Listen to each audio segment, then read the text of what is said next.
So what was it like in 1978 when you came to work here? You were about 7 years out of high school. And what was it like?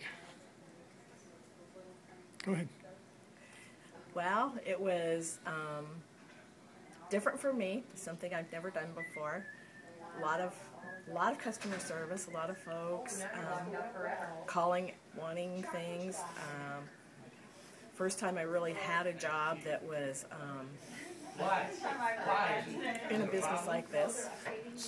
And you had no computers back then? No computers, nothing. Everything was done by hand. We spent a lot of time doing carrier statements, writing out forms for carriers when a customer calls in and has a stop-start, sending all that out. District managers were keeping books and lists and stuff by hand. We were billing carriers by hand, billing racks by hand. So. And then you got computerization somewhere in the late 80s, early 90s, and that may change the job a little. And then you had to do reports and all that stuff. Yep, it did change the job a little. It was easier.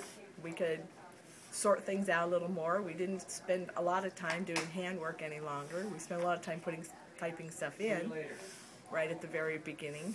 Now it's got even better. Okay, and then you, one time you went over to the GT for 5 years and you were developing some systems there, but I hear you had lots of down routes once, and you had how many papers that you had to deliver? There was about 600 papers every morning I delivered for quite a while. It was definitely interesting. I had no idea where I was going in Corvallis. I spent a lot of time trying to figure out where these areas were. I even got lost one morning and had to call in and say, somebody come get me. But you got the job done. You always did. We always get the job done. That's what we're here for. So our customers are our first priority. So. And you have always been great with people. I've just a very calming voice, and I know with carriers, and there's always issues that people have that you've resolved those very well. Just working with people, what's your philosophy?